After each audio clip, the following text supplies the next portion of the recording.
We are in A Course in Miracles workbook for students, lesson 72 in part 1 of the workbook.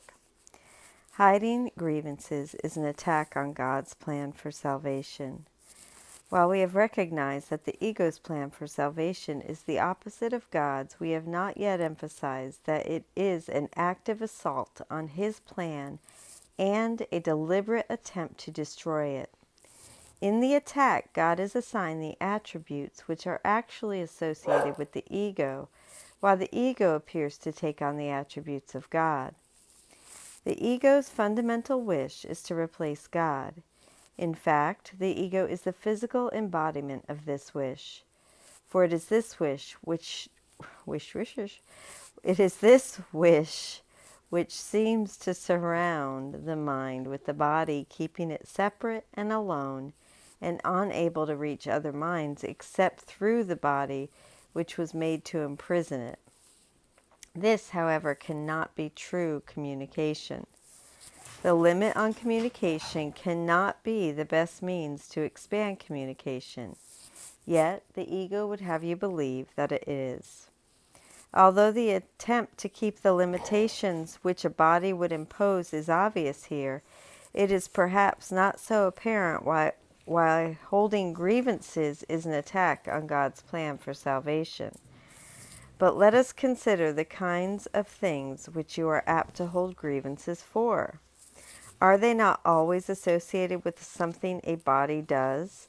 A person says something we do not like. He does something that displeases us. He betrays his hostile thoughts and his behavior. We are not dealing here with what the person is. On the contrary, we are exclusively concerned with what he does in a body. We are doing more than failing to help in freeing him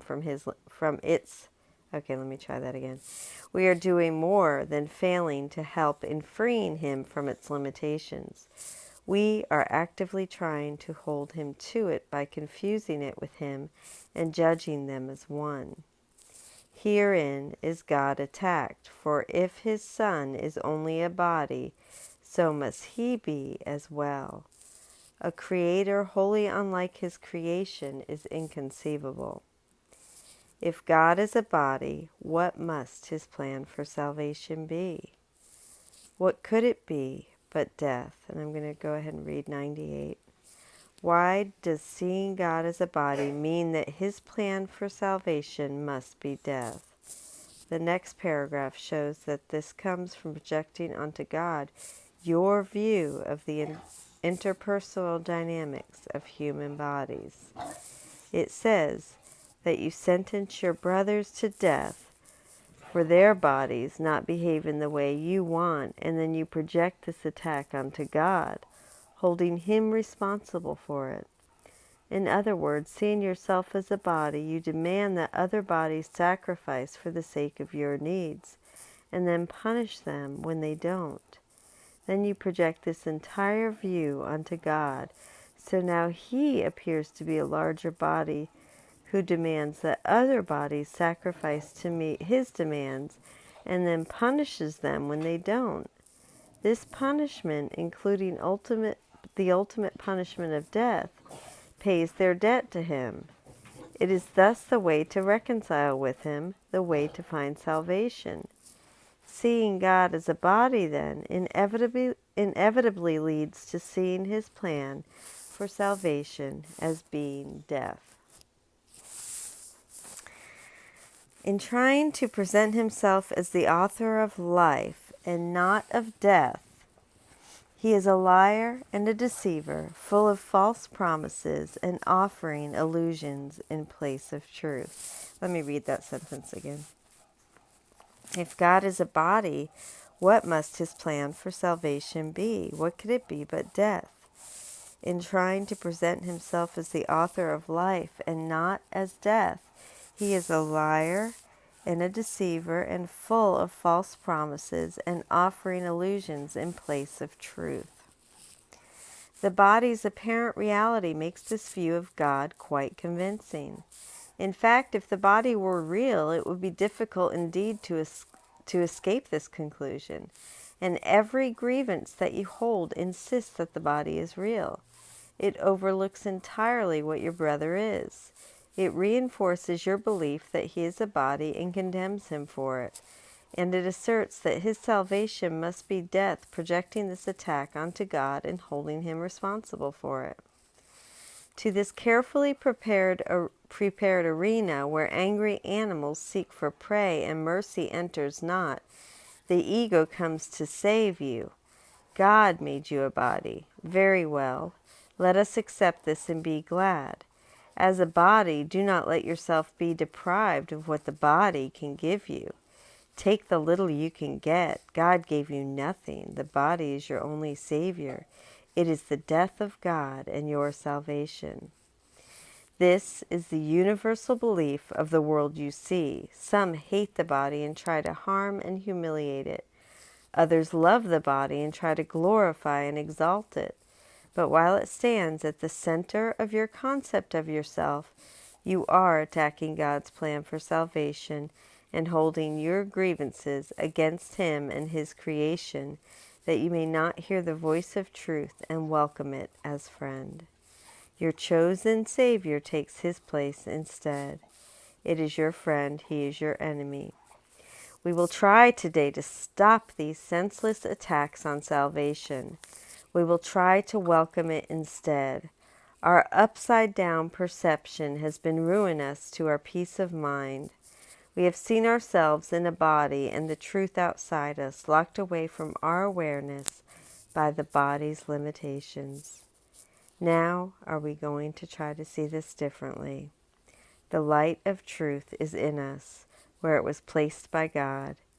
It is the body that is outside us and is not our concern. To be without a body is to be in our natural state. To recognize the light of truth in us is to recognize ourselves as we are. To see ourselves as a separate from the body is to end the attack on God's plan for salvation and to accept it instead. And wherever it is accepted, it is accomplished already. Our goal in the longer practice periods today is to become aware that God's plan for salvation has already been accomplished in us. To achieve this goal, we must replace attack with acceptance. As long as we attack it, we cannot understand what God's plan for us is. We are therefore attacking what we do not recognize. Now we are going to try to lay judgment aside and ask what God's plan for us is. What is salvation, Father? I do not know. Tell me that I may understand. Then we will wait in quiet for His answer. We have attacked God's plan for salvation without waiting to hear what it is. We have shouted our grievances so loudly that we have not listened to His voice. We have used our grievances to close our eyes and stop our ears. Now we would see and hear and learn. What is salvation, Father? Ask and you will be answered. Seek and you will find. You are no longer asking the ego what salvation is and where to find it. You are asking it of truth. Be certain then that the answer will be true because of whom you ask. Whenever you feel your confidence wane and your hope of success flicker and go out, repeat your question and your request, remembering that you are asking them of the infinite Creator of infinity, who created you like Himself. What is salvation, Father? I do not know. Tell me that I may understand. He will answer. Be determined to hear. And I'm going to read 99. To achieve this goal, we must replace attack with acceptance. 99.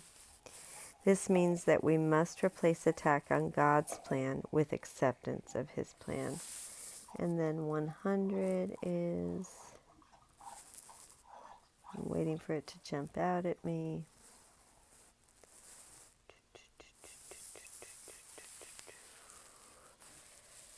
I don't see it. You probably see it. I don't see it. Oh, there it is. What is salvation, Father? Ask and you will be answered. Seek and you will find.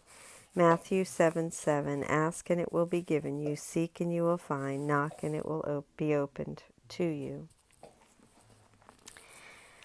One or perhaps two shorter practice periods an hour will be enough for today, since they will be somewhat longer than usual.